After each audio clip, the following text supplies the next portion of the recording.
We should do our own theme music, you know? We should. I got a friend. I can call Loser leaves wrestling. Why isn't Turby? Turby should do it. I bet Turby knows things about music. Turb's got to know things about music. Welcome, everyone, to Loser Leaves Wrestling. Hey! This is the weekly Wrestle 32. 32. Chicken Shit Saturday. Yeah, it's a Chicken Shit Saturday, but also it's always Sleeveless Saturdays. Put up your guns there, Tam. Oh, they're so huge. Tam's throwing up his guns. You can't see it here, but they're massive. We could see it in the chat. It's crazy. Geez Louise, calm down. He's putting us all to shame. Thank you all so much for joining us. This is a weekly Wrestle. We're going to be talking about wrestling news, Rampage. We got a special thing today. We got a special thing. We're going to be talking the top 10 chicken shit heels as requested by the LLW universe. Yeah, they wanted to know. They wanted to know. We're going to see how the Miz fares. We're going to see if we can squeeze the Miz in there. Roy's got a list, and we're going to dissect it, and we're going to find out. But thank you all so much for joining us. Say what? And the soundboard works. Great. Fantastic. We should start off this show. How you feeling, though, Roy? I'm okay. I'm fine. Okay. My eyes are bleeding. Yeah, I need to. I think I'm going to go to urgent care after this recording to get my ribs looked at because it's not getting better. And now it's on the other side of my rib cage. The pain started on the right side. Right side doing okay. Left side doing very bad. Does it feel like a bone thing or a muscle? It feels like I did some research, cough, and it feels like it could be this name that I can't pronounce, but it's essentially like inflamed cartilage from excess coughing. Yeah. It just feels like I've got a big bad bruise and someone just keeps punching the bruise. That's what it feels like. I'm sorry about that, but that sounds terrible. It's all right. Yeah. I go from moments of accepting it to moments of being like, no one should live this way. So you should be on meds. You need some meds. I might need. You should be smoking weed, but that might make you cough more, and then there's the issue there. And I'm already coughing. And then you're already coughing there. I'm a little hoarse. Oh, a little hoarse today. It's too much. You were in incognito mode last night. Yikes! I went off the radar and I woke up in the radar and thinking, "What have I done?" But yeah, it's all good. It's not for the audience. But we have things to talk about, Roy. We have things to talk about, Roy. Yeah, we have a lot to do today, so I thought we would just say like favorite thing from Rampage, and then keep pushing. Yeah, let's talk about what's your favorite thing from Rampage? I have too much to talk about. We have just talk about anything you could think of off Rampage. Yeah, well, I really enjoyed the Wheeler Yuta Chris Jericho stuff. I thought that was fun. Chris Jericho is always down to play ball. Yeah, with anybody, and he always does great work. I liked the Lee Moriarty and Stokely Hathaway stuff. I thought that was great. That's nice little I like that a lot, and that's a great pairing. Yep, he should take on a lot of people who have lost their ways and form his own little family. I really liked the Acclaimed music video. I think a dumpster match is a great idea. You called it. You predicted a dumpster match, and that was the right call. Had to do a dumpster match. Should be a lot of fun. I'm excited to see that. I don't like that they're rushing everything to next week when they have a giant show in 2 weeks, but that's okay. I think Sanjay Dutt's incredible. Yeah, honestly, that trios match. The trios, that's the type of trios matches that I am looking for. Yeah. That was a lot of fun. Yeah, that was a great way to kick off the show. And Satnam is fine. Just Orange Cassidy calling out Satnam was very funny. Yeah, it was really fun. He's this is a harsh way to put this, but this is the worst he's looked in the ring. He was very slow. His timing wasn't good. All of the you can be as slow as you want to be, but your timing needs to be good. Yeah, and his timing was off, which is okay. And he always does the slap thing, and then I can't hear it because he's rushing himself. Where's Big Show? Big Show needs to take him under his wing. Big Show needs to keep working with him. Just a few other things. Wardlow's still alive. Oh yeah, that's right. Wardlow's still alive. Wardlow versus Jay Lethal should be good. What's incredible about that 6-man, by the way, that trios match, is that it was Jay Lethal and a guy who's been retired for 3 years and a guy who's wrestled one match, and they had a good match. So, It's good. It's good. Oh, we have Woodsy the Beast in the chat. Woodsy. Wicked sick. Woodsy says, get some CBD cream and rub it on your ribs. Thank you, Woodsy. I was thinking about that. I almost went with the do you have any recommendations for branding? Because there's so many. Some are trash, some are good. Like, you got any recommendations Woodsy, for that? Let us know what your favorite CBD cream is. That would be really helpful. I think Red could probably benefit from that as well. Yeah, I would love it. But I also hate cream, so wouldn't do it. But help your muscles recover. What if it's like a roll-on? What if it's like got the ball and it's just like a roll-on? That's almost worse. Oh my God. I actually almost I couldn't deal with that. That's disgusting. That's better than getting it on your hands. We have to, but one of what the thing is, I will say that Cole Harder is still alive. Oh, that's awful. That was my least favorite thing. Honestly, one of the stupidest things I just don't understand. Who picked him? Who interrupted him? Oh, the factory. QT Marshall. Yeah, and Gogo's alive. Yeah, I saw Gogo there too. Yeah. But also Ruby and Anna had a good little match there. Anna's got a lot of problems, but she's better as a heel. Yeah, sure. Most are. She's better as a heel. She has more personality. It's just that, man, does she telegraph everything? Yeah. Like, talk about poor timing. She's got none. That's fair. No timing. No time. Vince McMahon's in the chat. You want the biggest chicken heel of all time? Easy. The woke WWE board. Let Daddy Vince be Daddy Vince. I got a strut. Okay, Vince. Welcome Vince to the chat. Everyone, welcome. We have to start talking about the news, Roy. Yes, we do. You have to start talking about the news. Otherwise, we'll perish. This is the weekly Wrestle 32. Top story today. Triple H is now head of creative. Wow. Last week, we reported that he's been the head of talent relations, and now he's been appointed the head of creative, which is essentially the old Booker position. Yeah. 100%. Creative and talent relations are the Bookers split in half. Yeah. Essentially, it's a person. Yeah, he's controlling the talent, and he's controlling the creative for the talent, and overall, I think it's a really good thing. Yeah, but I'm not. Again, it's not like SummerSlam's going to be this like unbelievable show, and there's going to be, I think there's going to be some cool stuff. I think it might be a fun show, but not everything's going to change overnight. So let's all, SummerSlam is the last booked Vince McMahon book show, right? So it's not like it's under like there. It's going to be a slow transition, but here are some of the changes. They're expecting NXT to go back to where it was. Did you read that? I saw that. I said that it's going to be more like the way it used to be. The hiring practices are going to be back to what they were. It's going to be athletes, but it's also going to be indie veterans that can help the athletes get better. And so they're going to have more of those. Tommaso Ciampa couldn't be happier. Sure. Could not. He's the only one left. It's very exciting. Maybe Roderick Strong will get an Intercontinental title run now. Ugh. I got to tell you, Roderick Strong has zero personality, but he would be a perfect foil for Gunther, because Gunther will just they'll have really hard, heavy-hitting matches. He'll make Gunther look great, and then Gunther will win. And that's his job. Gunther still has the championship, huh? I think so. Is he on the card? I don't even know the SummerSlam card, to be honest with you.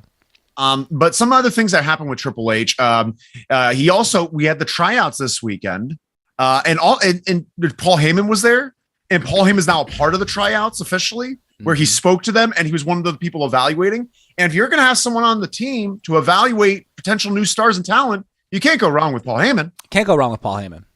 And honestly, I feel like that might be a logical progression once Triple H starts to get a little burned out from creative. Yeah. Just have Paul come in, Yeah. Yeah. There's some interesting stuff. It all makes sense except for the fact that I would imagine working with Paul Heyman I don't know anymore. I don't know. I've heard stories of him when he was booking SmackDown and it being impossible and why he lost his job and all of that. But I'd assume that he's older, he's a little calmer, and now he's got more power and more stroke and people respect him more. So And apparently him and Stephanie are on much better terms than they used to be. Sure, because apparently they were really butting heads for a long time. Yeah, because I think they're on great terms. Ran SmackDown. Is that what it was? Stephanie ran SmackDown. Stephanie ran creative. Head of creative. No, Stephanie ran creative and he ran SmackDown. Interesting. So she's the head And so he was the one that was booking SmackDown essentially. Right. And so that's where but now they're in good terms, and I'm excited. I'm just so excited for this. The positivity. We have some comments. Vince McMahon says, runners up, women who won't keep their mouths shut. Calm down, Vince. Right, Come on. You're going to get kicked out of this chat. Boo. Real soon. No, Vince says, Triple H better not get rid of my beefcakes. Well, actually, he may have to get rid of just because WWE hires large, beefy people. Oh, I see. Yeah. And Vince does not want to lose the beefcakes, I get that. Have Vince. The beefcakes, Vince, but, give me the shrimps too. Yeah, we want some shrimps too. So let's keep the beefcakes. Let's have surf and turf all night. Surf and turf. Let's go, dog.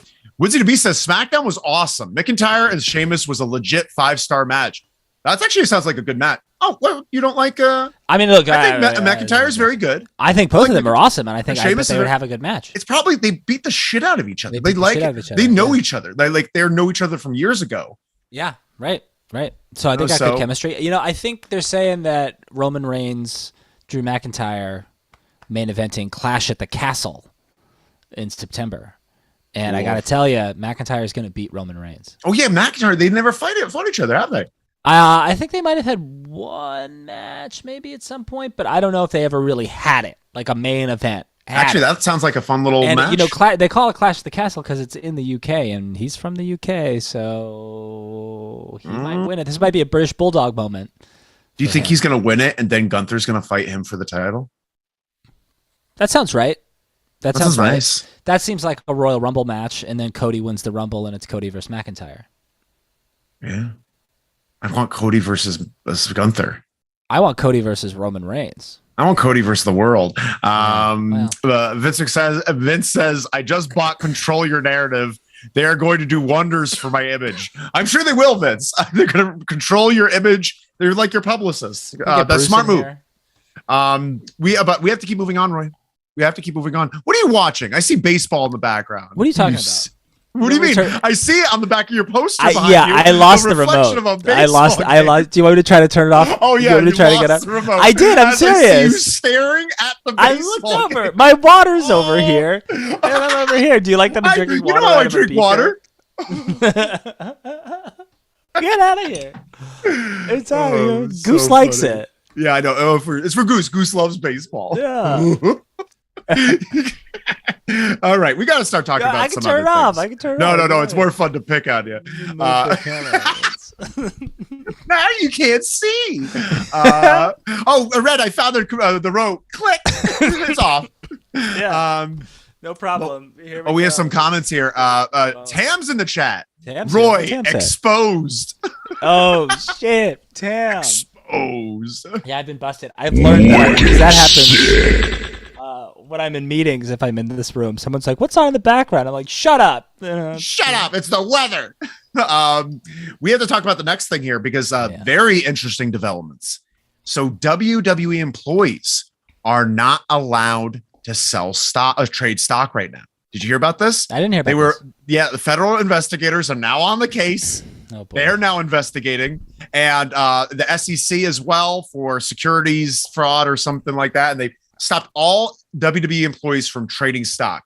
Vince McMahon can because he's retired. Yeah. So he has traded it as stock, a lot of stock. He made $144 million with some of that. So his net worth is $2.5 billion. Jesus Christ. And apparently there's a damning after the announcement, Vince, did you hear about the stock price? It went up, right? It went up. Yeah. People are excited about the change. And also there's apparently another big damning story gonna come out soon. I hope it's about Kevin Dunn. No, I think it's not Vince. Yeah. It's just it's very interesting. The fact that they're stopping them from trading, because honestly, that seems interesting. Just like when you mentioned about Kevin Dunn, because he immediately started selling. Yep. I don't know. But I mean, it's only a matter of time before he's also a former employee and can also trade and sell. I saw a report that said that Stephanie hates him. So yeah, hopefully he's gone because he's Woodsy. I know you said SmackDown was great, but I saw a couple of gifs of some camera cuts that were very aggressive. You mentioned it, I think last week or the week before. Jeremy Borash, all the way. Mm-hmm. Yeah, because Triple H was not only like grooming future talent in NXT for when he took over, he was also had his own crew, his whole team. Yeah, got to bring Road Dogg back. And when William Regal's contract is coming up, he's bringing William Regal back. Of course, he's going to bring back Regal. He's going to bring back Joe. Yeah, he's going to try to bring back everybody. He's going to try to get Adam Cole back too. Which honestly would be for the best for Adam Cole. Oh my god! But he was used best in WWE or NXT. You're gonna say he wasn't? You're gonna say he wasn't a great heel that was on top of his game, doing like his best work was in WWE. It's not making fun of Adam Cole. It's been 1 year. That's all. That's a long time. That's a long time. That is a long time. I'll give you that. That's a long time. But I think what they brought him in for, they couldn't do. So now that he's in, or now that everybody's healthy, we're going to see where the next year goes. If at the end of year 2, is that in your news, how long his contract is? Adam Cole? Yeah. No, I don't know. His contract is through 2027. What? Yeah, so is Aleister Black's too, I think. Are they drunk? What are they doing? I don't know. Tony wanted to sign him to long-term deals, and at the time, they were like, this is our only option because we went to the other place and it didn't work out well. So I might as well sign 2027. If I'm making like over $1 million a year for the next like 5 or 6 years of my life, yeah, cool, dude. I'll do it. That sounds good. I'm hanging out with my best friends. Yeah. Cool. Joe writes, the Triple H era begins. Bring on Gargano versus Ciampa. Yeah, I'd like to see that. Yeah, I'm into it. Honestly, bring back Gargano. Bring back the Intercontinental title. Yeah, bring back see, that's my whole thing. I'm not going to believe that anything is going to change in the company until I see an excellent 15 to 20 minute tag team match that doesn't just feature the Usos or the Street Profits. Like, you've got so many like potential tag teams, or like, we're the Viking Raiders. Like, give me more of them. Give me them serious. Don't give me their bullshit. Like, I want to see a real tag division, and I want to see a real Intercontinental title division. Like, bring back the prestige of the Intercontinental. And I'm not saying there's nothing wrong with Walter. I think Walter's fantastic, and he's a great place to start. But like Ciampa, Gargano, Walter, Ricochet, like these guys should be having like fucking NXT style, indie style classics for the Intercontinental title. Yeah, and it's very exciting. But one of the thing is from reports about Vince McMahon backstage and such, and Vince McMahon, like when he was booking, apparently like a reason like a lot of these cards are repetitive because he just forgot that he already had that match. Oh my so God. Like the thing is like SummerSlam looks a lot like WrestleMania. Yeah. And so like it's just I would expect to see less and less Brock Lesnar over time because Vince was the one who was relying on Brock. I think Triple H wants to make new stars. But like the thing is, Brock is such a valuable tool for that. So I don't think we'll see less of him. Maybe they'll use him a little differently. But honestly, he's next to Roman, he's the biggest star that they have. And honestly, he's bigger than Roman. Yeah, to a certain extent, for sure. For sure. He's bigger than Roman outside of the WWE, but inside of worldwide, the WWE globally, bubble. But they need to start. But even in the WWE bubble, you wouldn't put Brock Lesnar above him? No, I'd put Roman Reigns above Brock Lesnar. I would. I mean, they're basically neck and neck. They're basically at the same. Like, there isn't really even like a putting one over the other. They're basically at the same level. But like, Seth Rollins needs to get back up there. Seth Rollins is super, super talented. He's got a terrible gimmick, but he's really, really talented, can have great matches, can get people over. Look what he did with Cody. Cody had one arm, and they had a 5-star match. It was an excellent, excellent match. Not just because of the injury, but just because of the whole thing. The whole deal, yeah. Yeah, and like Riddle, who I think is a sex pest, but you've got to build him up. Build him up and get Braun Breaker going and change his name to Rex Steiner. Like, start building. We need more than 2 people at the top of the card. We need more people. And it can't just be Bobby Lashley, who's also in his 40s. Like, we need more. And Triple H can do that. Vince couldn't. Triple H can't. I'm excited for it. Woodsy says, why were they allowed to trade stock in the first place? Well, not trade stock. They're buy and sell WWE stock. So they can't sell their WWE stock right now. That's being on a hold or something like that. So they can't. So there's something along those lines, Woodsy. I don't know the specifics, but in that realm. Woodsy also says the Viking Raiders look like their NXT versions when they Pillmanized Xavier Woods. Oh, did they? See, I haven't seen that. So was that this past week? Yeah. We should check that out. But very interesting, very interesting. We have Xavier Woods coming up in the news. I can't wait to talk about it.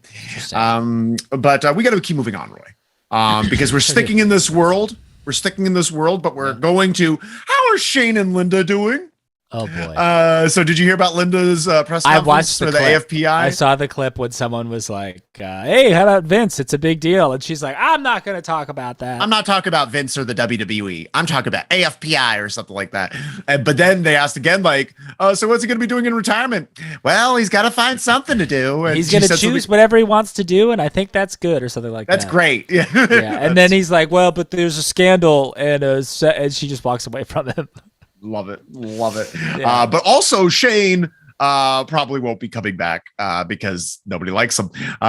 Stephanie is not great with him. Triple H obviously isn't as well. And he's kind of soured himself to a whole new generation of people with his Royal Rumble. Isn't that funny? Yeah, because like he was like the desired McMahon. You know, it's crazy how like the first like I'd say from 2000 to 2012. It was like, oh yeah, Shane deserves it, and we were sad that Triple H and Stephanie were getting it, but we were like, oh, Shane's the one, and all the rest of the back like, oh, we really like Shane. Now it's kind of like all those people are older, and so it's a new crop, so they only know Shane as being the guy that's taking their spotlight, and then goes to the Royal Rumble, tries to steal it for himself, so they see him as kind of like an annoyance, and he's probably not going to be coming back anytime soon. I'm okay with that. He'll get his Hall of Fame induction. Oh my God. You know what I mean? I guess. I don't know if he deserves to be in the Hall of Fame. Oh, sure he does. Well, I'm just saying, he's a McMahon, so like he built that, like his family built the Hall of Fame. I don't know. It's weird, but I understand. I mean, from a contributions perspective, I guess if you're going to induct the Godfather, you can also induct Shane McMahon. That's I got to induct Shane McMahon. Actually, you're right. Maybe it's weird to have a McMahon. We'll have a McMahon section. Vince will have his own statues next year, I'm sure. So. They'll wait till he's dead. They're not going to bring in a statue just yet. Well, it depends. Let's see what these other stories are, and then they'll make a decision of how to celebrate him. Yeah, let's discuss that when the stories come out, whether he's going to get a statue. Got some sad news here for you, Roy. Next slide there, Tam. Big E may never wrestle again. Did you hear about this? Big E did an interview where he's talking about his neck. He's like, they say if I get another neck injury, I will be paralyzed. And he's like, I've been really thinking about it. And I've done this for a long time. And if you were to ask me 10, 15 years ago, I'd be like, oh, I want to die in the ring. But also I've worked through a lot of that stuff. And I have an appreciation for life. And I have a family, all that stuff. He's just like, I don't know if it's worth it to risk it. And which I appreciate. And it sucks how it went. But I do see him being a part of WWE in some way. Of course. He'll be an ambassador, or he'll be a bunch of things. But let's all just wait and see. I'm not convinced of any of that. And even if he says he's never going to wrestle again, give it 5-6 years and let's see where he's at. Similar to Edge, similar to Kurt Angle. Well, Kurt Angle's a bad example. He probably should have taken 5 or 6 years off. But yeah, similar to Edge, similar to other people who said they're never going to wrestle again. I mean, even Bret Hart had another match. It wasn't real. He won the U.S. title, though. He beat The Miz for the U.S. title. So one of the most chicken shit heels of all time, Miz. I'm thinking more about my list, and now I'm conflicted about a couple of things. But so okay. But yeah, just wishing him the best. We love Big E. We're LLW is pro Big E. Big time. No pun intended. Big time Big E. Woodsy the Beast says, yeah, Xavier sold it so well. He was in so much pain. He ripped off his boot. I actually want to see that. I should take a look at that. Yeah. Wow. I wish I had a cracking sound effect for like a bone break. Ooh. I just say, ugh. That's like a duck. We have to keep moving on because we are moving on to the AEW world, Roy. You know who's had enough of Tony Khan? Jonathan Gresham had a little bit too much of Tony Khan because Tony Khan apparently isn't very good at communicating, and he's requested his release from Ring of Honor AEW. Did you hear about the whys of this? I think I heard that. I think he was frustrated with the communication, not being able to get a hold of Tony Khan, which is fair. I totally understand that. And then also he was frustrated with the length of the match as well and the positioning on the card. The length of the match. I heard length of the match. But it's just the fact that like he was trying to reach out to Tony Khan specifically for a while. Yeah. And the only time that he's had a conversation was the night before. And he found out the way it was going to go. And he's just like, man, like, I kind of, and they made him heel without him knowing either, which is like, it's a part of the game, but it's also like, like if they're reaching out, if they're being proactive, and Tony Khan is kind of like has a reputation for this now, with Marco Stunt, Marco Stunt, Chavo Guerrero, Joey Janela, all have talked about the lack of communication. Came to the defense of Tony Khan in this scenario, though. Yeah, he came back, but not what he said in the beginning. Like, the thing is, like, he came to his defense now, but if you look at his old comments, he's just like, didn't hear from anyone. And I finally heard from Christopher Daniels and he fired me, And so it just. Yeah, but Joey Janela didn't get fired. Joey Janela actively wanted. But he wanted his release. He chose to leave. They were going to re-sign him and he chose to leave. But I'm just saying, all the things you said were true about Marco Stunt. But and they were also going to be true about Colt Cabana too, if all the other people hadn't stepped up. And Chavo. Well, Chavo, give me a Chavo's the Chavo's the nut. Chavo's just funny. Like, that's just like a funny thing. Hey, why don't you pick it right close? You texted once, dude. I was in the bathroom. I was taking a dump when you texted. Could you not tweet? We also have Woodsy says Brett was also on Cena's team against Nexus at SummerSlam. Right. Yeah, he had 3 matches. You just told me about that. Yeah, that's funny. 3 matches. Joe writes, employees can own company stock, often get it as a part of their pay. There are a lot of rules when they can trade since they are insiders. I have to read more about this trading story and report to you. It might be just a standard blackout period for them. Joe knows a lot about this stuff. He knows this stuff. Yes. But let us know. I'd love to know. Brooklyn Bleak is in the chat. Brooklyn Bleak says Gresham could have been like a babyface version of a highly technical wrestler like Rey Mysterio is for Lucha Libre, especially since Mysterio was in the first AEW pay-per-view and TK was trying to sign him. Was he on the first AEW pay-per-view? Who, Gresham? Ray? Yes. Well, he was on All Out. All In, I should say. All In. He was on All In, right? He was the main event of All In was the Young Bucks and Kota Ibushi versus Phoenix, Bandito, and Rey Mysterio Jr. No way. Yeah, it was the main event of All In. No way. Crazy. Yeah, and the match was supposed to be about 30 minutes, but it ended up being 15 because Okada and Marty Scurll went super, super long. Of course they did. Marty Scurll. Squirrel?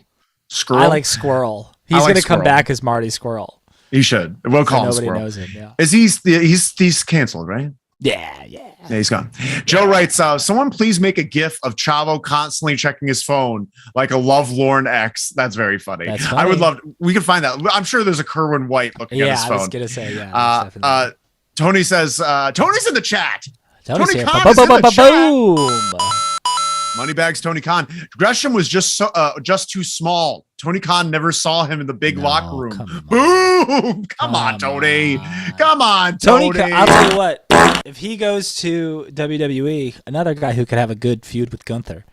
Yeah, honestly, like he's one of those star athletes. He's got that Taz, Rey Mysterio, like it just like a once in a lifetime athlete of his stature. And a lot of people may say like, well, he doesn't have a personality. How is he going to fit? But imagine Triple H controlling that entrance when he's got the octopus and he's got the flag. And oh my the whole God. Thing. Yeah. Like, they could light that really well. And then he's just going to beat the fuck out of everybody. So it'll get over. And the other thing too, before anybody fucking gets on, no one on this chat will, but before people are like, oh, well, the WWE is perfect the way it is. Don't change it. Blah, blah, blah. You're going to affect the audience. Blah, blah, blah. Right now, there's like 1.7 million people on average every week watching Raw. Those 1.7 have been there for like 30 years. Yeah. They're never going anywhere. All you can do is grow your audience by making your product better at this point. Yeah. And it's true. It's true. Brooklyn Bleak says yesterday's Rampage, Gresham's name wasn't even said in the Claudio pay-per-view recap package. I noticed that. Did you? Sure. Yeah. Didn't say it. And also Brooklyn Bleak says Japan is interested in him too. So, good. But the thing is, I think he's taking a break. Did you hear about that? Yeah, I heard that. And I also read that like he said he's taking a break, but a lot of people don't believe that he's actually going to take a break because he just loves it too much. Yeah. And now we got some more classic AEW news. You ready for this classic? Really Go to this next slide here, Tim. Guess who's injured? Guess who? It's another injured story. Dante Martin. You believe it. When he took that cutter off the top rope from Sammy, when Sammy jumped off the top rope, he didn't land flat. He landed with his knee under him. So I'm not surprised that hurt his knee. And the thing is, like, I've talked about it before. And I love Dante. I think he's special. I think he's great. I think he's very safe for the things that he does. It's just that, man, like, just take it down 1 or 2 notches. It doesn't have to be that way every time. Every time, it doesn't need to be that way. Yeah, but he hurt himself not selling a move properly. Like he didn't. Yeah, but that happens when you're going real fast and doing things. Like it happens. Like mistakes happen, and that was a mistake. You agree that was a mistake? I agree that it was a mistake on his part, but like I'm not telling. He shouldn't change his style. The guy's 19. Or like I'm not 20. saying change your style. I'm not saying keep your style. I like his style. I support his style, Roy. I support it. About this. I just want him to just like for big matches, give it that extra gear. But like with TV matches, tease us. Yeah. Tease us a little bit. It's foreplay. It's fair. A dance. Come on. But again, whatever. We don't have time to argue about this. But again, you talk about big matches versus TV matches. I mean, the TV match is a big match, and he's fighting Sammy, and it was on a Dynamite. It was a big crowd. That was like a big match for him. He's not gonna like have a big pay-per-view match anytime soon. So he's got to make the most of his opportunities. But hopefully, the injury isn't that bad. I haven't heard any details about what the knee injury is. Yeah. We know nothing about it. Darius, his brother, was still out like 6 or 7 months. 6 or 7 months? They said he was going to be back by the end of the year. 6 months or so, maybe a little less. That's like 4 5 months. Where are we? Oh, where are we? Wow. I have no idea. Because like essentially, he got injured 2 months ago, right? I guess. Yeah. Hopefully they come back at the same time. Yeah. And then Top Flight can really take off. Knock on wood. But fun. That was a fun. I wish I had a airplane. That's Jetsons. Remember the Jetsons? That's good. Sure. That's really good. But the mic is only in one place, so we couldn't really hear any of it. It's too quiet. Now it's just really quiet. Can you just talk normally? Okay. Because I was just seeing if your mic was screwed up. Okay. Brooklyn Bleak says, "Damn, another injury." Yes, dog. Yes, dog. It's not good. And by the way, smash those like buttons. Come on now. Let's not get greedy. Don't be greedy with those. They got to share. Come on now. I'll like you. We have this is a story that's breaking the nation, Roy. This is a story that's really sweeping the stuff. 17-year-old heartthrob darling wrestler Nick Wayne, possible terrorist. That's the next slide there, Tam. Nick Wayne and his devious mother may have tried to blow up a plane. Well, how do we know this? Because someone went in the bathroom and wrote on the mirror, "I'm going to blow up the plane." And when they searched Mrs. Wayne's bag, they're like, "This lipstick looks like something someone used to draw on it." Is this real? Yeah. You didn't hear I saw a headline that was like, Nick Wayne's plane diverted because of bomb threat. And I was like, well, that's scary. But I didn't care enough to actually read the article. Oh, no. Him and his mom were interrogated for hours. They suspected them of terrorism. And I don't think his mom wrote that message. I think he took that makeup, went to the bathroom, wrote the message, and tried to pin it on his mom. Get her out of the picture. Yeah. I don't want to do laundry, Mom. I don't want to do dishes, Mom. I want to wrestle in the UK. So Nick Wayne, watch out. Watch out, Tony Khan. Beware of who you contract. Yeah. Tony Khan? No, I think Nick Wayne rules. I think he's great. I found a real funny picture of him looking like an idiot. It's good. I should pull it up. It's a really funny picture of him looking like a dumb shit. Why do you hate this kid? He didn't do anything to you. He doesn't look that bad. Gosh, it's pretty fun. So but hey, Nick Wayne, we want you to do well, but come on, watch it with the terrorism. We don't support that, right, terrorism. Roy? Yeah, Roy, we don't support LLW terrorism. Doesn't support terrorism. That is true.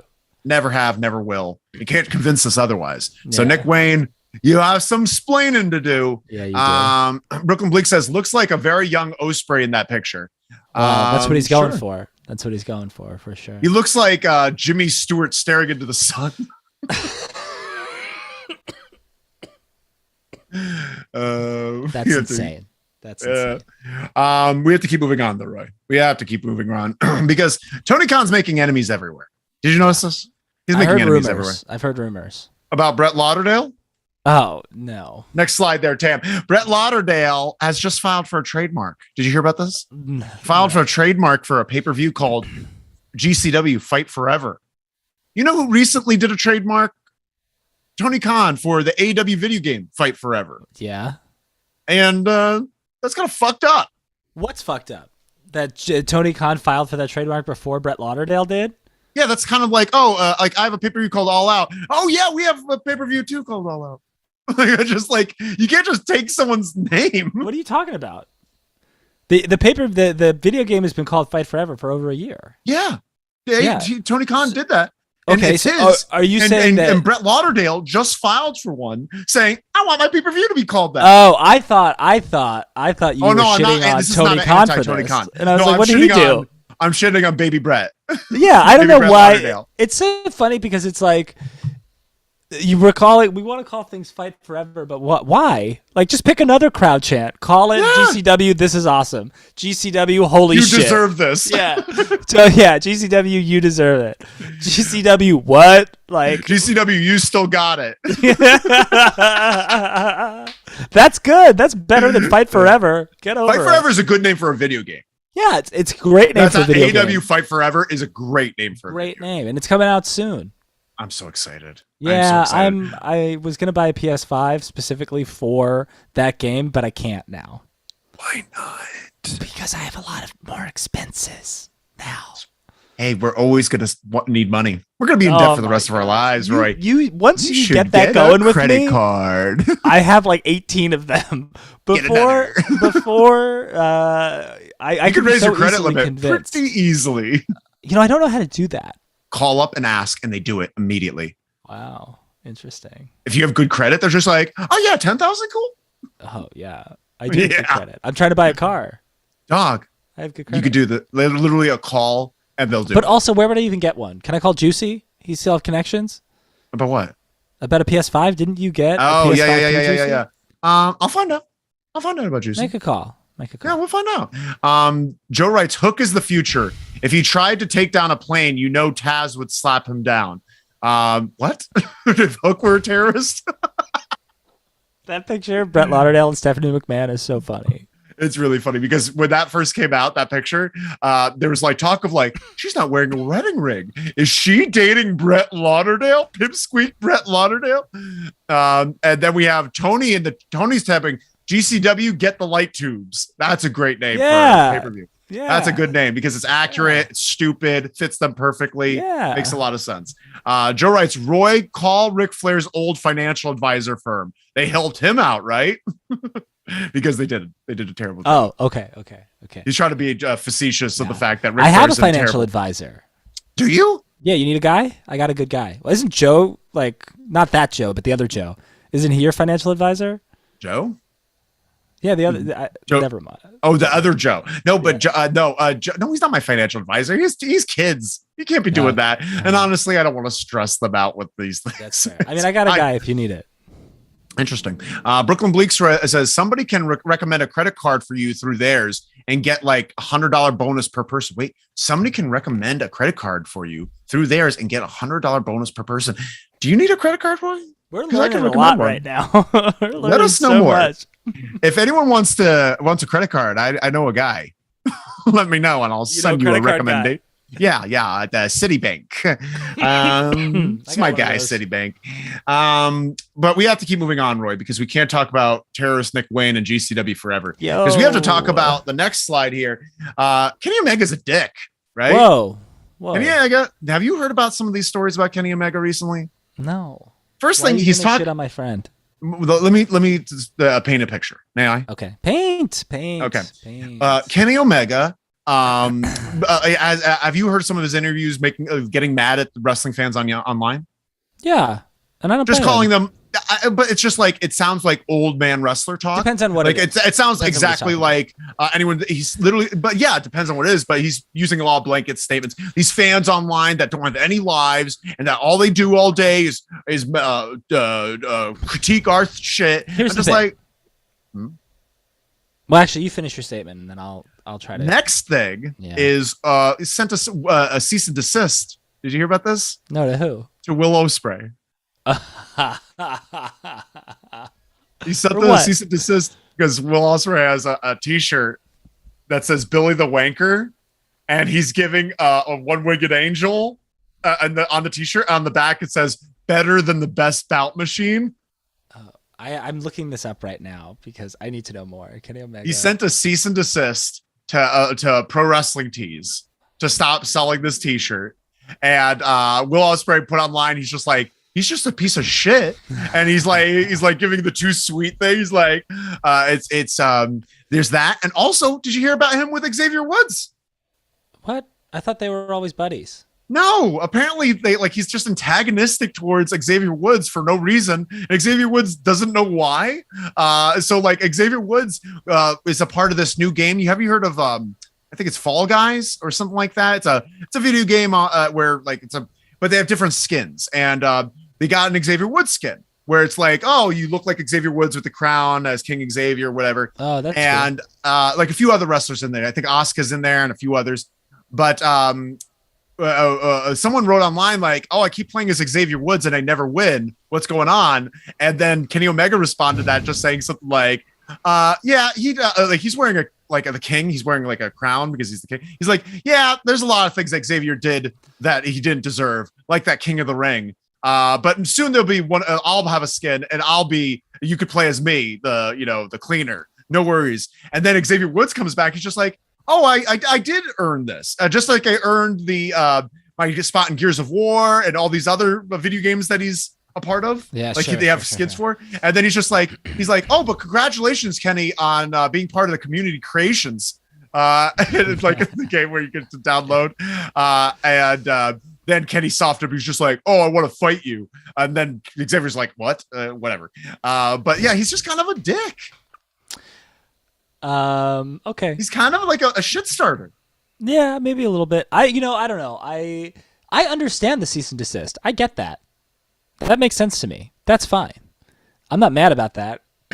And also, like, it might be part of a whole, they can turn that into a storyline, and I think they have been kind of quietly turning this into a storyline for a long time.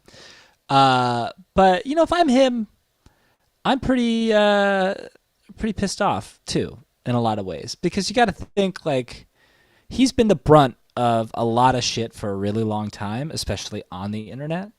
And he's been trying to do a lot of things. And a lot of people, again, via the internet, have been insulted who can't defend themselves, i.e. all of the Japanese women that he brings into the company. So he has to defend them also. Well, he doesn't have to defend anyone.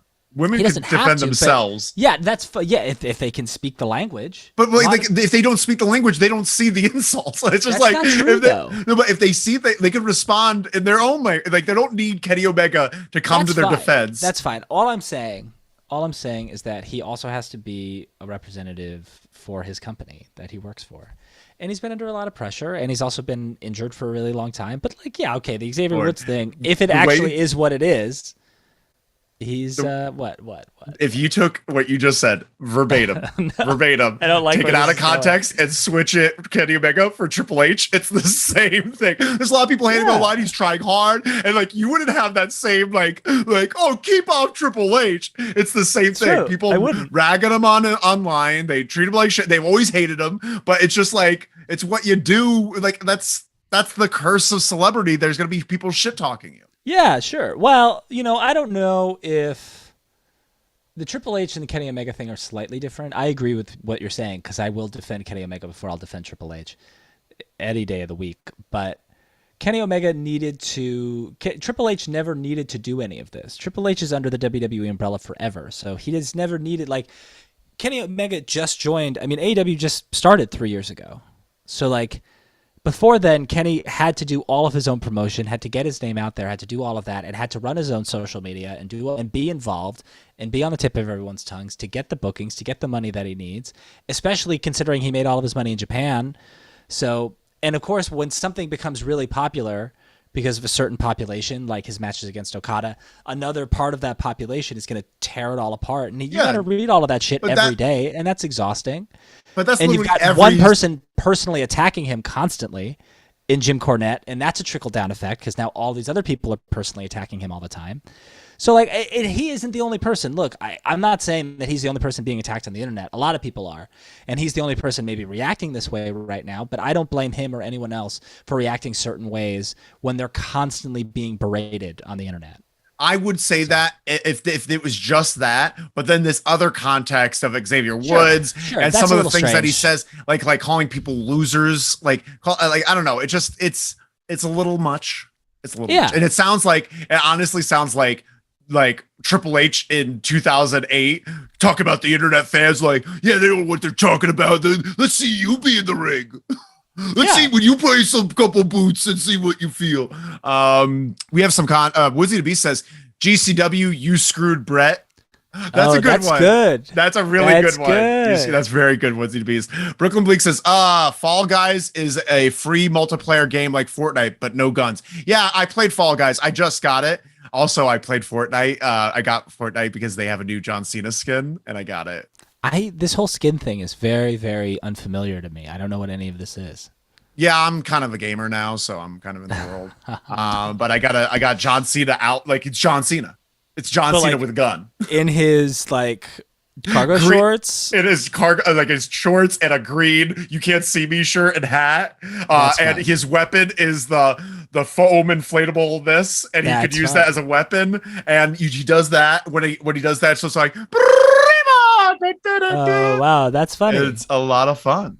It's a lot of fun, and you could have him with shirt or without shirt, but he looks much better with the shirt. Sure, of course. It's much more. Does he have a hat? Is he wearing the hat? Oh yeah. Oh, he's wearing the hat, and he's doing the salute. Love Fucking it. asshole. It's great. And it's a lot of fun to play. Brooklyn Bleak says, we already said that. Yeah, Fall Guys kind of sucks. It's just a racing game. It's kind of like, you know what? Have you seen Squid Games? No. I think you'd enjoy Squid Games. Yeah, I'm thinking about it. I think you should. But it's just essentially it's a obstacle course with 60 people all playing at once, and they have to race, and it's fun. It's fun, but it's also what's the name of that game that you showed me with? Was it like bodies that you throw around? What was that game? That was fun. Bodies that you throw around? Yeah, I'm trying to remember. Was it a car? Goat? Was it? Oh, it was a goat. Goat Simulator? Yeah. I was playing that with my partner, and she's just like, it's grotesque. Yeah, that's fun. I do have another game called Stray, which is just your cat. Oh, you're a cat in the big city. You're a cat in the big city, and you're trying to find your way back through this like cyberpunk city. Oh, that's cool. Actually, that sounds a lot of fun. You're trying to find your family again. It's really good. That is cool. That's really cool. And you got a meow button. Does that help you? No, but you get when you meow near other cats, they meow back. That's cool. And you could go up to another cat and like you press a button and then you just start playing with each other, like you're just like, or you get mad like da, da, da, da. Very cute, very cute. Brooklyn Bleak says The Rock is also a skin on Fortnite. Not anymore. I'd love to have had it. I would have loved to give them my money so I could have The Rock skin. The Rock was such a huge part of the game. Yeah. Okay. Yeah, that's fair. That's fair. It was a payday present. I had to do it. Of course. It was a payday present. We have to talk about the last story of the night, which is barely a story, but more of a conversation piece. Next slide there, Tam. Will Vince be at Ric Flair's last match? And that's the conversation piece. Ric Flair said that he invited Vince to his last match and they've been in contact. That might happen. Isn't impossible, but I would think that the odds are still not good. Vince isn't a part of the company, and honestly, he's a little vindictive and a little rebellious. Attention, and like this is like an easy way for him to do something that's non-committal. Like if you did AEW, that'd be an insult to WWE. It would never happen. But this is an excusable appearance. You know, he's appeared like in the past, even when he was with WB, he'd appear on Memphis television every now and then. Did you hear about that? Oh my God. Have you ever watched any of that? Oh, I love it. Love his first heel turn, his first heel promos. So interesting. But so yeah, I just think there's a good possibility that tomorrow he might show up. I wouldn't say a good possibility, but I would say a possibility. I give it 20%.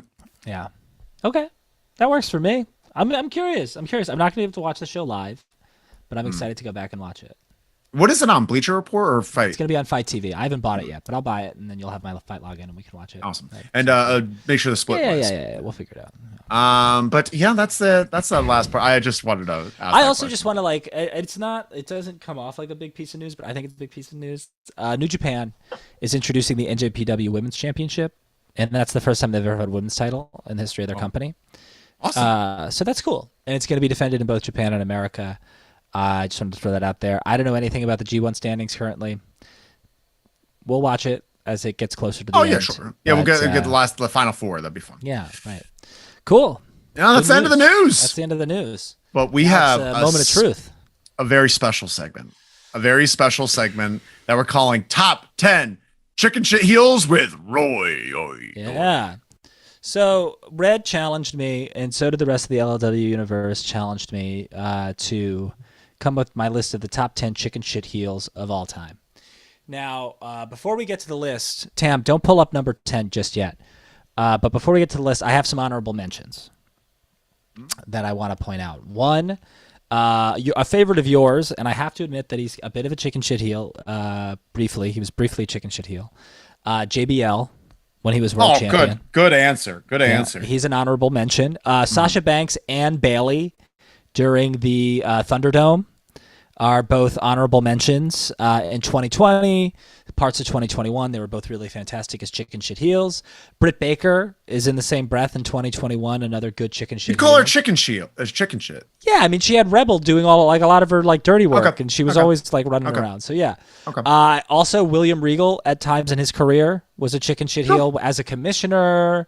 With Tajiri, he was drinking pee-pee, all of that stuff. Definitely chicken shit heel. And then this guy was only a chicken shit heel for about a year, but he did a great job despite his mental state. Bret Hart in WCW in 1998 and parts of 1999. Oh, was he good? He was great. Did you ever see the El Dandy promo? No. Mean Gene's interviewing him. He's U.S. champion. And he's like, Bret Hart, you need to defend your United States Championship. And he's like, Mean Gene, I got a groin pull the size of Canada. I can't wrestle. And he kept trying to dodge people. And then finally, he was like, you know what? Fine. You want me to wrestle? I'll wrestle. I've been scouting this guy for a while. He's my number one component. I think he's a real tough guy. He's a cut-up. He's a stand-up guy. El Dandy, me and you, we're going to go round for round. We're going to do it. And Mean Gene's like, El Dandy, he's a cruiserweight. He's not going to tell you. He's a cruiserweight. He's like, he's a great wrestler. Who are you to doubt El Dandy? And then he's like, well, who else? And he's like, I don't know. How about Hypnosis? And he's like, you mean Psychosis? He's like, whatever. Hypnosis, Psychosis, whatever. Great chicken shit. What a shit. What a piece of shit. That's very good. That's a fun time. I didn't see any of that. It was great. It was outstanding. And then the other guy who's an honorable mention but probably should have been number 10 on my list is The Miz. The Miz did not make my top 10. He was tied for number 10. He was tied for number 10 essentially with number 10. Okay. And then now, Tam, if you want to go to number 10, go to that slide. Let me pull up the chat. Not the chat, the show itself so I can follow along with y'all. Is the picture up yet? Not on my end. Okay, cool. Okay. It's up. Yeah, perfect. So number 10 is Owen Hart. So Owen Hart is one of the original chicken shit heels in so many ways. From when he turned on Bret all the way up through 1997, he was the heel. He was a heel the whole time. And he was a pest constantly to Bret, costing Bret the title, turning Bret's family against him, but then never really getting his full comeuppance. And then when he became a heel again with the Nation, he chased after Ken Shamrock. He did the Blue Blazer stuff and confusing everybody. And Owen Hart, to me, one of the number one factors of a chicken shit heel is that you need to be entertaining.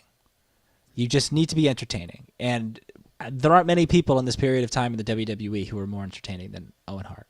So Owen Hart, number 10. Let me just say this about Owen Hart. Tied with The Miz for number 10. I was saying, like, when I was thinking of my own mental list, Owen Hart was towards the top. So I'm trying to think of, like, who do you got ahead of him? We're getting interesting. Look at this. Okay. Yeah. That's saucy, but excellent. Number 10. Oh, I wish I had wait, hold on. Let's see if I have a 10 thing. Let me just quickly check 10. Wish they had just 10. You know what? You got 10 seconds to take this call. 10, 9, 8, stop. 7, 6. There we go. Now go to the next one. All right, so now number 9. This is a bit of a controversial one as well because it was such a brief period of time when he was at his best as a chicken shit heel, but it was too good. It's one of my favorite short-term chicken shit heel performances in the history of wrestling. Tam, can you go to number 9 for us? And you could say it. It's probably up already. It's going to be Hollywood Rock. Hollywood Rock. Hollywood Rock, number 9. Hollywood Rock is beating Owen Hart?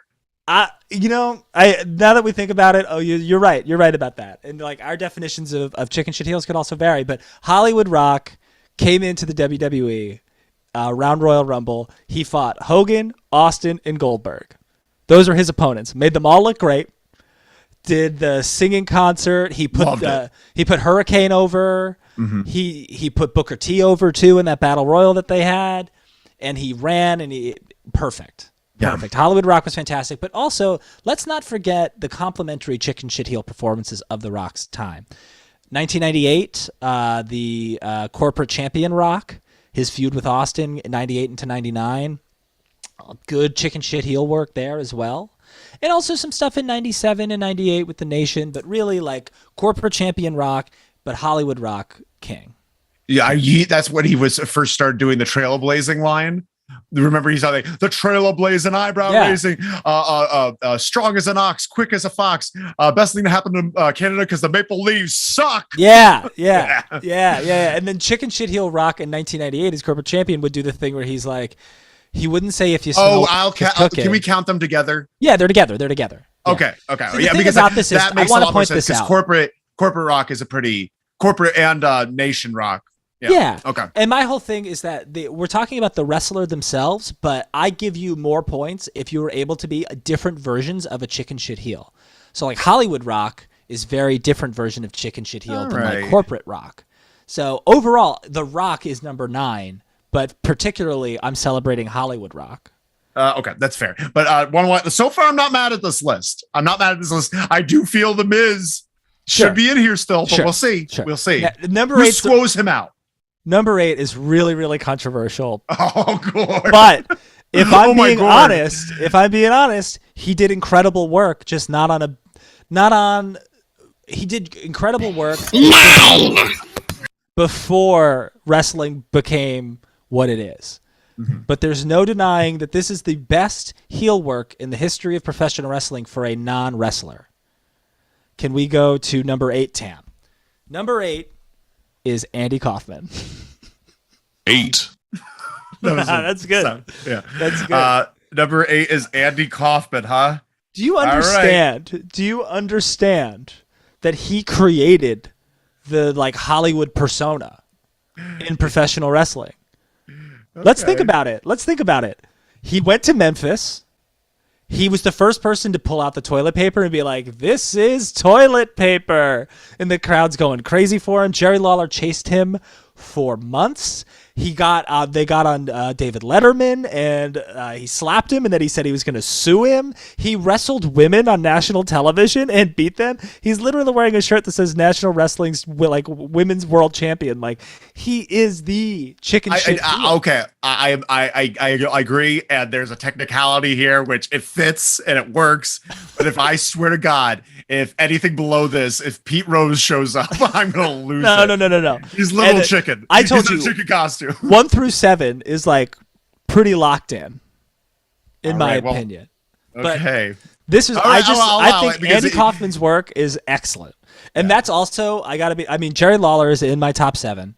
He probably should have been even lower than where he was because this is important to Andy Kaufman because he spent the first 20 years of his career just being a babyface. He was never a chicken shit heel until he went to the WWF, but he did good chicken shit heel work.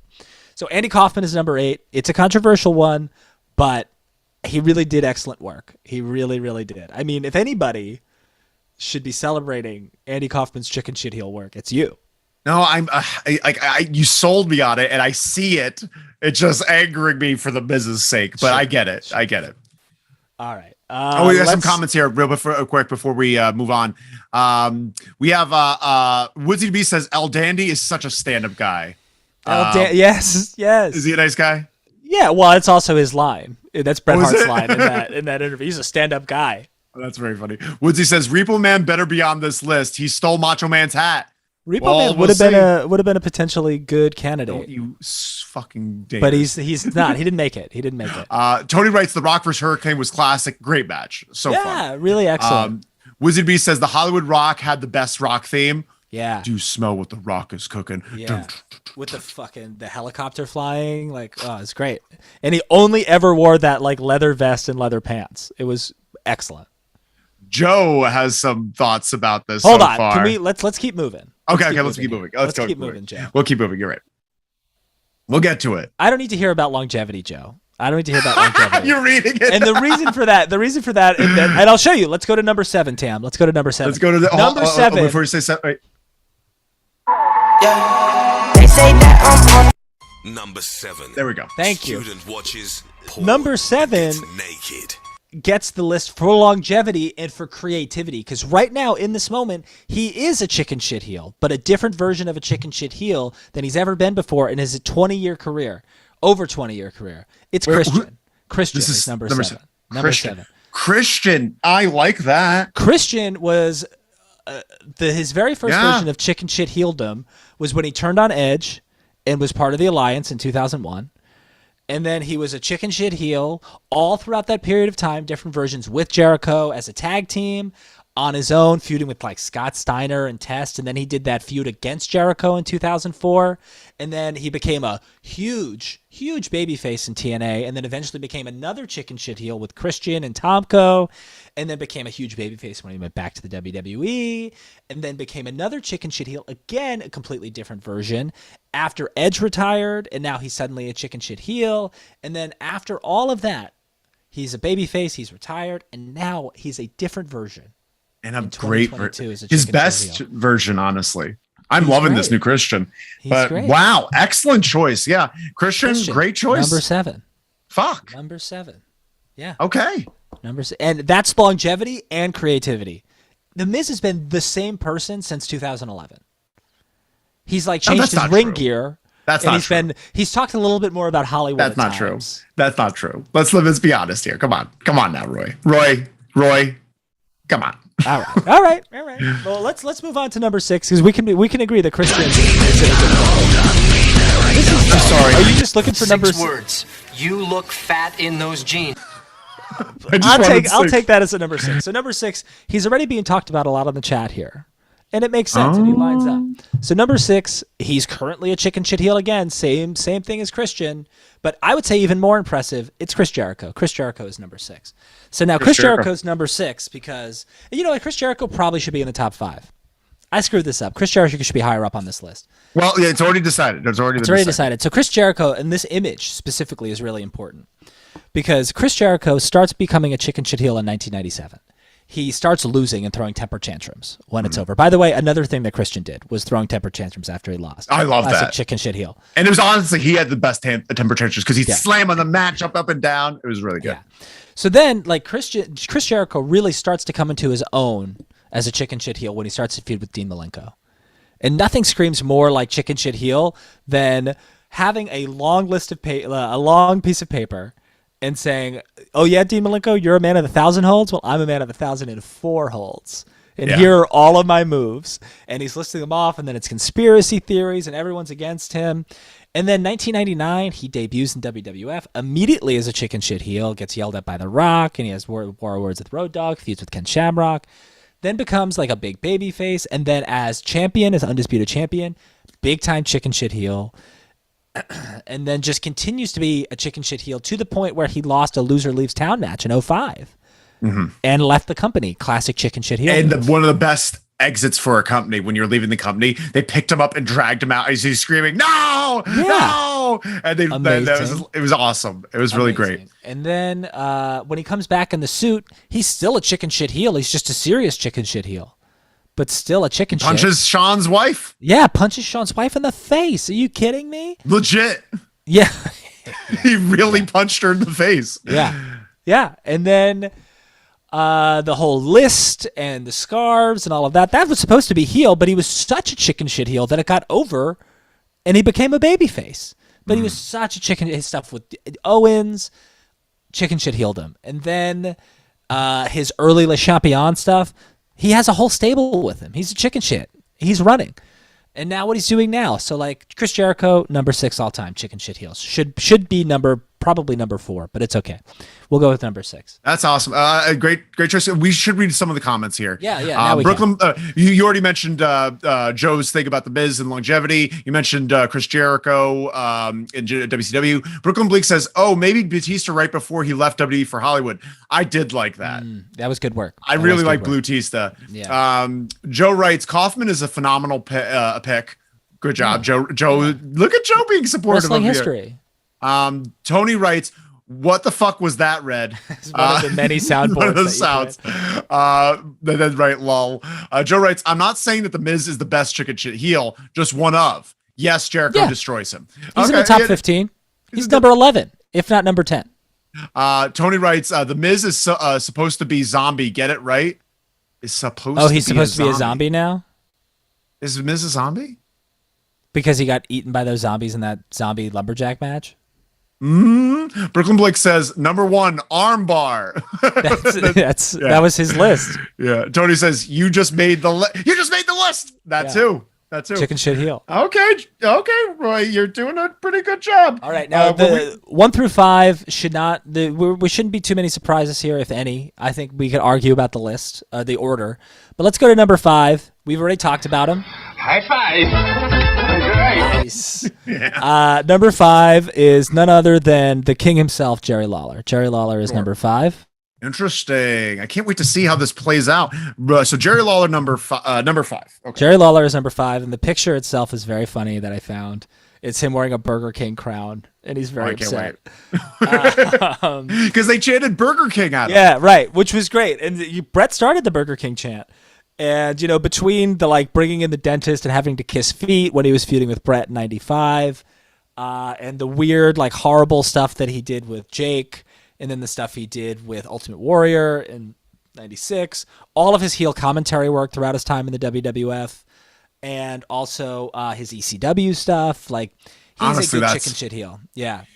Yeah, he is. He's the 90s were peak Jerry Lawler. Yeah. Late 90s, honestly, little rough. I feel like once 97 happened, I could forget that time. Even though I like his commentary with JR, it's just some of the things he said to Goldust do not age well. Right, the Goldust stuff is really questionable. But from when he came in, what was 92? He came in 90. When did Brett 92, 93 in the ring? I think 93. And between then and 97, it was some of his best work, especially as a heel. He should have been a little lower on this list only because he was wrestling for so many years before then, only as a babyface. So from a longevity perspective, Jericho should have been above him probably. But he did really good work. And really, throughout the 90s, when Vince needed someone to be a heel, it was him. Whether it was Goldust, when they wanted to turn Goldust face, put him against Lawler. When they wanted to garner sympathy for Jake, put him against Lawler. ECW, put him against Lawler. So that is chicken shit heel 101. So yeah, that's it. He deserves this one. He deserves to be on this list. Don't know if whatever. The placement is questionable. So I actually don't remember who number 4 is. I know who the final 4 are, the top 4, but I don't remember if I made. Oh, I know who number 4 is. So this guy again wasn't a chicken shit heel for very long, but his chicken shit heeldom changed wrestling forever. So, Tam, if we want to go to that number 4 slide, coming in at number 4 on the top chicken shit heels of all time is Hollywood Hulk Hogan in the NWO. Okay. Whoa. Okay. We got it, Tam. If you were looking, you got some spoilers, but you weren't looking, so it's you didn't get the spoilers. So number 4 is. And great job with these numbers there, Roy. Oh yeah. Pop They're those elements. up quick. They're elements. So number 4 is Hollywood Hogan, right? I mean, for a guy who was a babyface for 15 years or whatever, not his entire career, he was a heel before that happened. Hollywood Hogan really kind of, he knew exactly what he was doing. He had a group with him again. I think one of the keys to being a successful chicken shit heel is to have a group with you.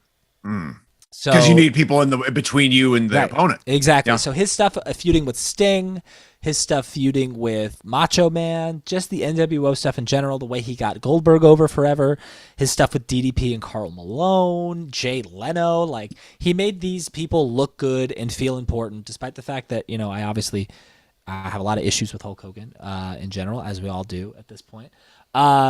He did a great job as a chicken shit heel, and he was exactly what wrestling needed at that time. Yeah, and I think one of the main components of a chicken shit heel is the fact the one thing in the match you need to beg off. Yeah, you need to beg off, and that's something that Hogan did almost immediately. He understood. He's just like, I can no longer be more imposing than you. I have to be weaker, smaller than you to get my advantage. Yep. And he did that. He did that very well. Exactly. Okay. Yeah. So Hollywood Hogan comes in at number 4. Yeah. His impact is endless, honestly, and the way he also again a good role of a chicken shit heel is to get people over. And he did do that, even though ultimately he got himself over the most, and that was what his goal was. So, all right, Tam, let's go to number 3. Now, if I remember correctly, number 3 might be a little controversial because he's not a full-time wrestler. But because of who he is and his position on the card, he got a lot of other people over because of his own chicken shit heeldom. So number 3 is arguably the greatest manager in the history of professional wrestling, Bobby the Brain Heenan. And it's for his work in the 80s, specifically. Between Mr. Perfect, Rick Rude, Andre the Giant's last run, he was the guy who would build up foils for all of the babyface champions all throughout the 80s. And it wasn't Andre doing the heavy lifting. It wasn't Rick Rude doing the heavy lifting. It was Bobby the Brain Heenan who was always doing the heavy lifting for all of these guys. And even though he wasn't a full-time wrestler, he would still get his comeuppance with the Weasel suit. And he had plenty of matches in the 80s. Of course. He had plenty of matches. Yeah. And he's a, honestly, I thought he was going to be your number 1. Interesting. I thought about that too. My number 1 pick might be a little controversial, but I can't wait. I can't wait. I will say someone missing from this list, now that I'm thinking about it, could potentially be Roddy Piper, but I don't think he was I don't think he's chicken shit. He was never chicken shit. He's crazy. He was just crazy. He was a crazy man. Because I was going to say Bobby Heenan really is the number 1 heel in the boom period of the 80s for professional wrestling. He was the number 1 heel. Roddy Piper was too cool. Too many people liked him. Right. He was a cool heel. Right. Yeah. Bobby Heenan was really Hogan's number 1 foil. Yeah. Ric Flair too. Ric Flair too. Bobby Heenan was hated, and Ric Flair and Roddy Piper, some people thought they were cool, Yeah. But good choice. Yeah. I'm glad you didn't put Roddy up there. No. Yeah. And you mentioned him, so we might as well jump to number 2. The number 2 greatest chicken shit heel of all time is the Nature Boy Ric Flair. Sometimes you got to be a heel to be a chicken shit heel, and that's what Ric Flair is. Yeah. Rick, especially in the 80s, really was. Tam, if you want to go to that number 2 slide, I don't know if I said that or not. Especially in the 80s, was a classic chicken shit heel. This guy would literally tour the country and the world as NWA champion, getting local talent over, getting the local baby faces over in the territories by begging off, cutting a big promo, talking a mean game, and then just squeaking out a victory or a draw. Plus, when the mid-'80s, once we get to 85, now the Horsemen are in full effect, and now he's got people doing his dirty work for him. But he was a different type of chicken shit heel in the sense that you respected him because, you hated him because he was cheating. But it wasn't like other people were doing his dirty work for him. They were, but he was there too, beating the shit out of people too. Jumping people from behind and stuff. All of his stuff with Dusty, all of that stuff. Ric Flair is number 2 of all time. Interesting. And Ric Flair, I definitely see it. Honestly, someone that could be number 1. I don't know who's your number one. Let's run through the list real quick. Let's do it. Yeah, number 10 is Owen Hart, which I do think, well, we'll talk about in a sec. Yeah. 9 is Hollywood Rock. Number 8, Andy Kaufman. Number 7, Christian. Number 6, Chris Jericho. Number 5, Jerry the King Lawler. Number 4, Hollywood Hulk Hogan. Number 3, Bobby the Brain Heenan. Number 2, Nature Boy Ric Flair. And who is number? So before we reveal number one, Victory Royale, yeah, Fortnite, yeah, we found Fortnite. to get down. We got to get down. Stop it. Hold on, sorry. Do you like him and don't like him? There's nothing you could do about him because he's okay. number one. Okay. Whether He's you number like one. him or don't like him, like him or there's don't nothing like you can him. do about him because he's number one. Actually, I'm going to save that. He is number one.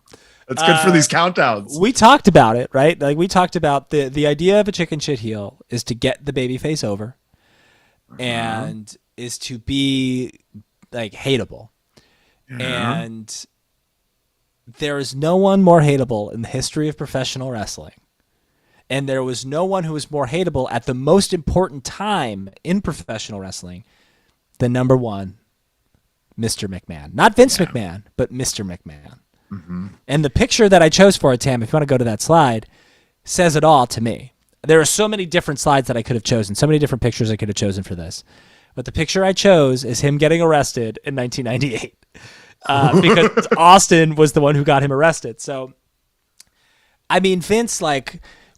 think of all of the factors that played into his chicken shit heeldom. 1, he couldn't really wrestle. 2, he took a beating like nobody else, even though he couldn't really wrestle. 3, he was a billionaire, or at that point, a millionaire. And 4, he was feuding directly with the biggest, maybe the biggest star in the history of professional wrestling. I understand Hogan, but Austin is really, really close. And Austin doesn't happen without the perfect foil, and Vince was the perfect foil for him. And I'm really just talking about Vince from like 1998 or 1997, the screw job, the Montreal screw job, through the purchase of WCW. It's the best heel in the history of professional wrestling, possibly. I guess I have some issue with this because I think it's semantics. Because I think he's number one heel of all time, no question asked. Chicken shit to me, because the thing is, what he did, he's not a wrestler, and he's like, I want Austin in a match. I want to face Austin in a match. He cheated. He didn't want any of that. He didn't want to fight Austin in a match. Oh, he did. There's several times where he's just like, give me Austin. I want him. And he's got one hand tied behind his back. Yeah, it's a little fucked up, but he's not a wrestler and he wants to get in the...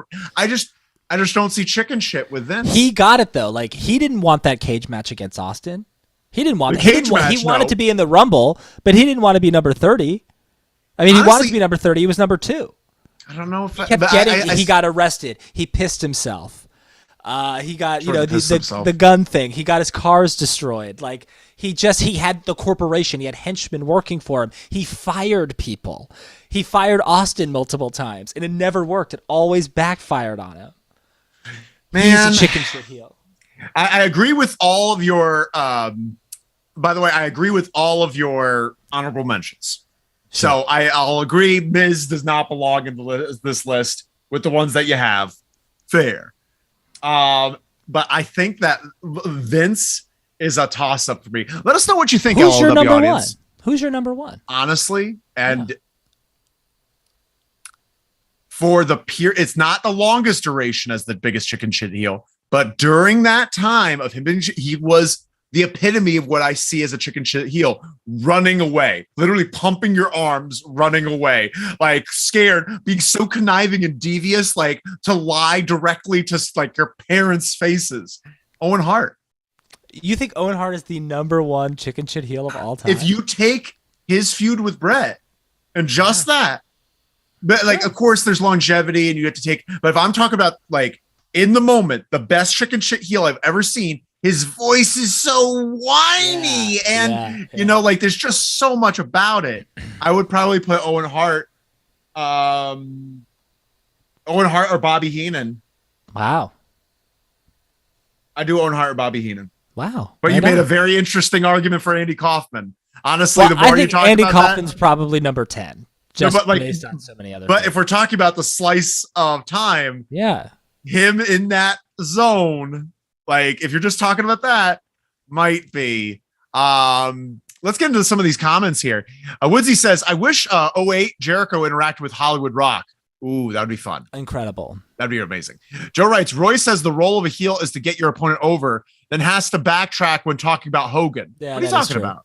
Well, I did backtrack a little bit because Hogan really didn't get anyone. He would get people over until it was time to lose, and then he wouldn't lose. So fair. Joe predicted who can it be number one? Vince, maybe. All of the best have been named. Yeah. He predicted. Joe says overall good list. Not going to complain except to say the Miz should be higher. But if honestly, who would you replace Miz with on this list, Joe? Well, that's what I'm thinking. Like you'd have to replace him with someone, and I'm not going to replace it. The one that I think is the weakest on here is Hollywood Rock. And I don't think it's a toss. That's personal bias for me. I'm not going to lie. I just love Hollywood Rock. I could see Miz maybe being Hollywood Rock. Maybe. Woodsy B says, where's Jeff Jarrett? He wasn't even an honorable mention because he was really boring. Yeah. His TNA work is tough for me. Like when you run the company, although I made Vince number one, so I don't know. But like Vince was just better at it. Vince wasn't a wrestler, so he wasn't champion 15 times in TNA his first 3 years. So. Yeah, and I don't know.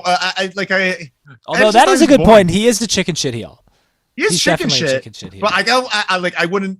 I thought of him earlier. I was thinking like, he was kind of. I was just like, I hated him for other reasons. Yeah, right. I like him more now, though, Woodsy. We all like him more now. Yeah. But man, great job, Roy. Everyone give up for Roy. Once I find the sound effect. But man, what fun! We have to do a quick Hall of Fame. Yeah, let's do a quick Hall of Fame. Okay. By the way, thank you, Tam, for that. We just threw that on you. So thank you for doing all that. Thank you so much. Everyone, give it up for Tam. Great job, Tam. But we have to do a quick. Do you want to go first? Because I think you already have yours. I just think inducting the weekly, this week's induction into the LLW Weekly Hall of Fame. There's really nobody else. It needs to be Daniel Garcia. I mean, he beat Bryan Danielson. I don't care if Jake Hager was involved. He beat Bryan Danielson in the main event of Dynamite. And we were just talking within the last couple of weeks that now that Sammy's in the JAS, that Daniel Garcia's spot is gone. Well, he just beat Bryan Danielson in the main event of Dynamite, so I don't think he's going anywhere, and I feel good about that. So Daniel Garcia is my pick. I have a very controversial one that I think you're not going to like. It's going to be Triple H, isn't it? Triple H has done so. No, I'm just joking. Yes, it's not. It's not Triple H. Not Triple H. But this person wowed me this week, and I wasn't expecting this from them. They pulled something out from deep inside, and then they just called Christian a big pussy. I'm going to call Jungle Boy into the stands. I think Jungle Boy, he came out guns a-blazing, showed us a side we've never seen him before, which is loud. Yeah. It's screaming. Just yelling a bunch, but it was entertaining, and I'm happy for him that he's getting that opportunity. So the class of July 30th, 2022, LLW HOF, Daniel Garcia and Jungle Boy. Incredible. Great job. I do want to make a quick announcement to everyone in the chat. Woodsy and Brooklyn specifically, send us. I don't know how to communicate with people. Tony. Tony's here. I hadn't seen a Brooklyn Bleak, I hadn't Woodsy. seen a comment from Tony yet. Joe already knows about it. But for Tony, for Brooklyn Bleak, for Woodsy, send us, Vince McMahon. And Vince, Vinman, send us like a one-on-one. Send us like a direct message or something. To loserleaspod@gmail.com. Yeah, we want you to join our Discord so you can get in on the conversation all the time. We were always kind of on the Discord chatting about wrestling. And to anybody, really, send us an email and we'll get you added to it. And a formal announcement about the Patreon. Yeah, none of you are Patreon subscribers except Joe, but we're going to take down our Patreon. We're taking down the Patreon. Life has gotten to be too much for us, and we just can't update it, and we don't want to take money from anybody if we can't consistently update it. Yeah, so thank you all. Thank you so much to all the people that were Patreon subscribers. We appreciate you so much. Really, you're all going to get a special gift. And when we do have merch, whenever we do have merch, we're keeping a list of all the Patreon subscribers, and we're going to send you for each new item of merch. You're getting one free one. Yeah. Second one, you're going to have to pay. Yeah, the list isn't too long. for the original. So it should be pretty easy. It was a long list, Roy. Big list. It's a really long list of people that Patreon. We made a lot of money, Roy. A lot of money, buddy. Yeah. Not enough to even fill it out in taxes. Not even enough to squeeze. We're not paying tax on that. That's for sure. No. Well, actually, yes, we are, Roy. Well, if it's under a certain Roy Hammer and Red Jefferson pay their taxes. Yeah, we do. But if it's over a certain amount, we have to pay tax on it. If it's under a certain amount, we don't have to pay tax on it. And it's under a certain amount. Well, pay taxes. I just don't want to. I don't want the ghoul spiders when IRS are doing the searches. That they're just like, who's evading taxes? Ooh, Hammer and Jefferson. Yeah, exactly. Hammer and Jefferson are. That's what. Yeah. We're birth names.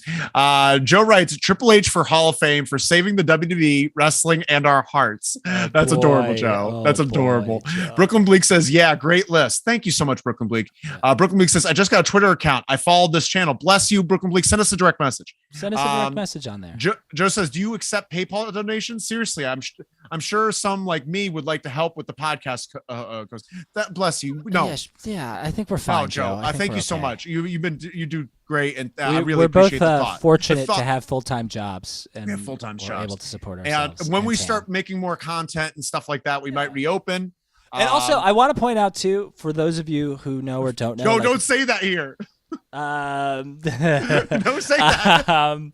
We're still gonna do empty arenas when we can. Like I think we're still gonna do post-show like pay-per-view, extra podcasts and stuff. I know S, who might hear / see this later, wants us to do one on Ring of Honor, and I want us to do one on Ring of Honor too. So I think we're going to do that as well. But things have just been really crazy, and I don't want to continue the other stuff. So cool.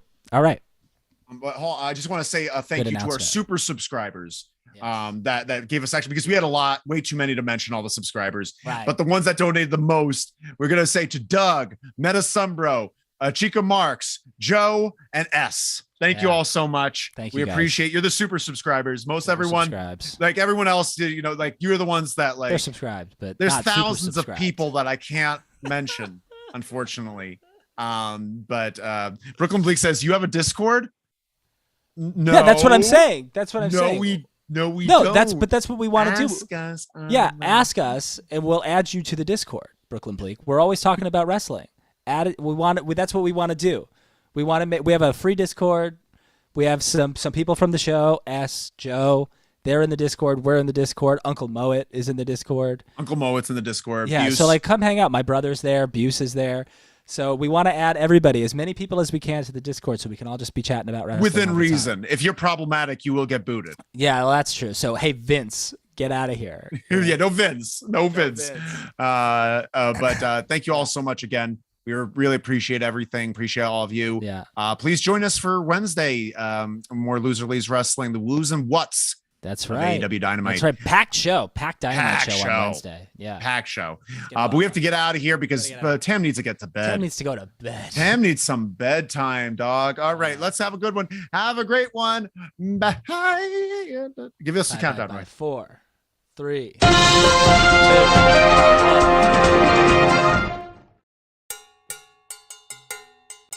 Ole.